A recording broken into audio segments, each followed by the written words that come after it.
পশ্চিমবঙ্গে এবার মিলতে চলেছে কেন্দ্রীয় হারে ডিএ এবং সপ্তম বেতন কমিশন।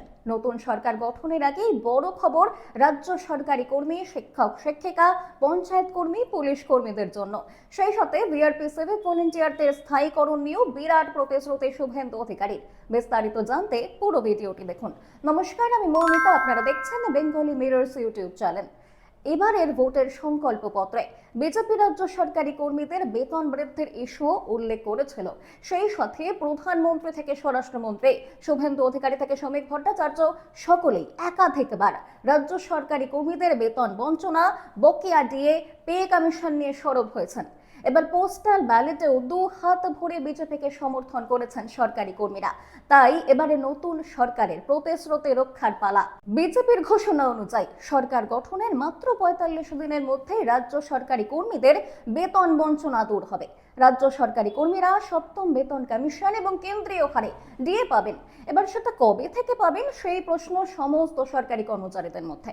তবে ১৫ বছরের বঞ্চনার পর ঘোষণা অনুযায়ী বেতন পাওয়ার আগে পর্যন্ত বিশ্বাস করতে নারাজ কর্মীদের একাংশ। অন্যদিকে বকেয়া ডিএ মামলার কি হবে সেটাও কিন্তু এখন বড় প্রশ্ন। আবার ১ এপ্রিল থেকে ৪% ডিএ দেবার ঘোষণা হয়েছে, কিন্তু বিজ্ঞপ্তি মেলেনি। সেটার কি হবে সেটাও কর্মীদের কাছে আরেক বড় প্রশ্ন। এছাড়াও যদি কেন্দ্র সরকার কেন্দ্রীয় হারে ডিএ দিয়ে দেয়, তাহলে পঞ্চম বেতন কমিশনের বকেয়া ডিএর টাকা কোথায় যাবে সেটাও একটা বড় প্রশ্ন। আদেও সেই টাকা মিলবে তো?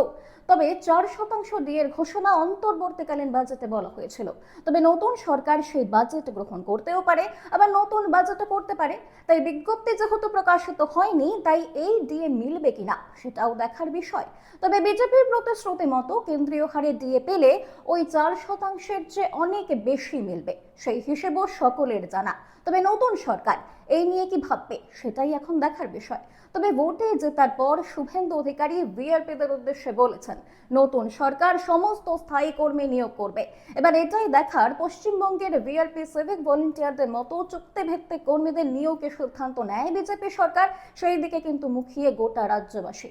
স্বপ্ন অনেক, প্রত্যাশা অনেক, আর কতটা বাস্তবায়িত হয় সবটা সময় বলবে। তাহলে আপনার কি মত নিচে আমাদের কমেন্টে জানান।